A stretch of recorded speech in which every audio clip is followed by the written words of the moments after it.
World Series games, which we are all optimistic the Mets will win. Home team advantage. We also have, as you know, the Halloween parade in Greenwich Village that so many people look forward to and gets bigger every year. We have also coming up, the President of the United States will be in for extensive movement around the city on Monday, so people need to be very aware of the various traffic advisories for Monday. And we have also that little event on Sunday, the marathon, 50,000 plus runners, and each year the crowd seem to go for that. It's supposed to be a beautiful day, so once again, New York has an opportunity to shine. And I'd like to take this opportunity on behalf of the department to thank the media for the extensive coverage of the circumstances surrounding the murder of Detective Randolph Holder, as well as the funeral. That coverage is certainly very much appreciated by the men and women of this department. So with that, let's open it up for whatever questions you might have. Commissioner, regarding the Halloween parade, can you talk a little bit about preparations NYPD is doing about this FBI alert on potentially anarchist group that's planned to ambush cops, I guess? Okay. In terms of the parade, we are not anticipating anything untoward during that event. It's very well policed.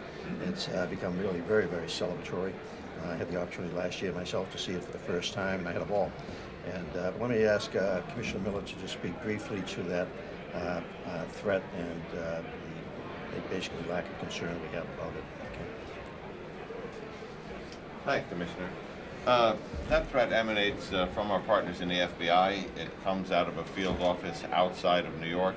The investigation centers in a number of FBI field offices also outside of New York. The group that's mentioned in that threat has no nexus to New York City in terms of its past involvement or past actions. The reason we put out that law enforcement bulletin to members of the service of the NYPD was our understanding that once that notice went out from the FBI, it was likely to become public, that our police officers would hear about it from somewhere else and want to know what the context was of that threat vis-a-vis New York City. So as we put it out, we described what the threat was. We described that it had no nexus to the NYPD. But we also said, as this threat gets attention and publicity during your patrols around the Halloween period, be vigilant and be careful. Thank you, John. Okay.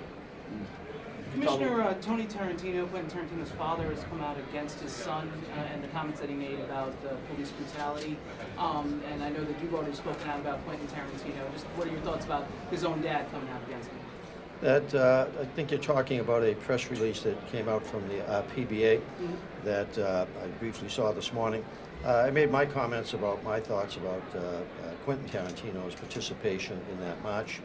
We saw clearly last November, December, those marches, how they quickly denigrated into those that were basically calling for dead cops. I made it quite clear my displeasure at Mr. Tarantino's support of those in that march that he participated in that equate police officers with murderers.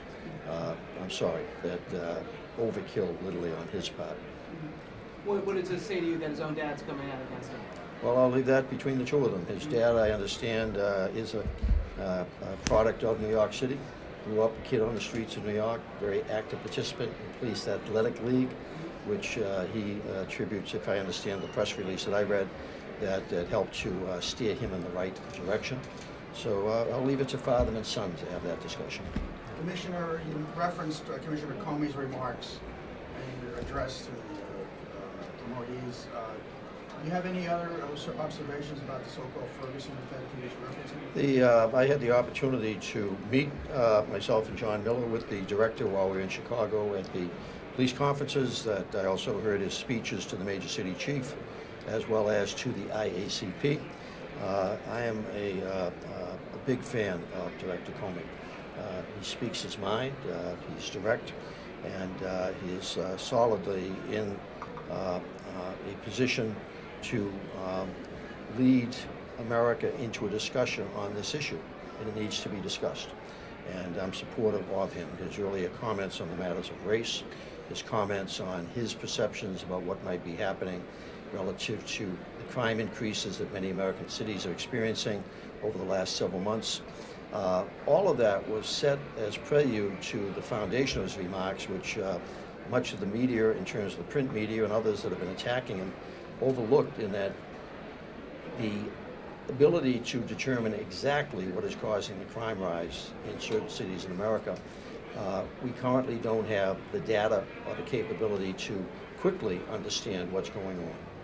And so what he has been promoting is a new way of recording and reporting and analyzing crime, that he's been leading a national effort. We will, over the next several years, participate in that. The traditional UCR way of reporting it has become to be found to be too simplistic. We want to gather a lot more data that might allow us to understand why in certain cities, why this year, after 20 years of crime decline, and most of them did crime go up. So I think what happened with Mr. Comey's remarks, a lot of attention and focus on one part of them without taking the totality of them into context. Well, in context of that, do you have any of your own theories or hunches about the so-called Ferguson effect? Well, we clearly saw in this city that after the murder of our two officers in December, that a significant decline in police self-generated activity for a period of time, that we have exposed you to the surveys that were conducted of our officers as part of our re-engineering effort, that in some respects support Mr. Comey's comments that where our officers, many of them indicated they were clearly pulling back for a period of time because of their sense that they would not be supported for their actions. So what Mr. Comey is speaking to is, as he's talked to chiefs around the country, as he has talked to officers, that is his perspective, that might be one cause of it. I think as it relates to New York City, quite clearly, as our crime has continued to go down, we've had a small increase in homicides, small decrease in shootings, that quite clearly officers in this department have not been pulling back over these last number of months. We have consciously, as a department, as you're aware, been leading officers to pull back on certain types of enforcement, marijuana arrests, for example, seeking that they do more admonishment, more summonses rather than arrests. The focus in CompStat, led by Chief O'Neill, has been very much focus rather than quantity or just gathering numbers. We have certainly pulled back by the hundreds of thousands, begun by my predecessor, Ray Kelly, on stop, question, and frisk. So in New York City, which is the city I can speak to, we have been attempting to find the right balance, how much proactive enforcement is necessary to keep the crime numbers going down, and I think we've been achieving that. Circle back to the big events this weekend and talk about some of the security challenges, 4 different things going on. In terms of, once again, this weekend, we have a lot of security challenges, but the department, fortunately, because of our size of expertise, nobody's had more experiences with the World Series than New York because of the winning nature of our teams. Halloween event is something that has been handled very well for many years. Chief Morris he's going to be in his usual costume for the Halloween event, but you see it here. He's giving you a preview of it, and we anticipate that to be a really fun-filled event. And then the marathon is just, that's an extraordinary event in the city, much the same as the U.S. Open. So once again, we are not anticipating any significant security concerns that we're up for it. We're going to enjoy it as much as every other New Yorker. Any update on the escaped prisoner Gerald Brooks? I know last week you guys were upset about that, so any update on finding him? I wish I could give you an update what's on the that. deal with the officers? That individual is still among the missing. We are still actively looking for him, so any additional attention you could give to that would be certainly appreciated.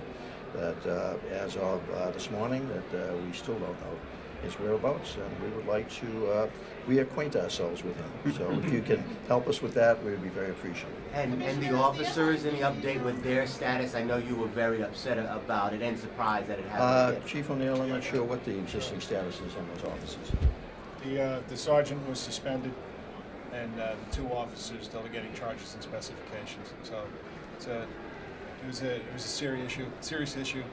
They weren't paying attention, so we definitely had to send a message.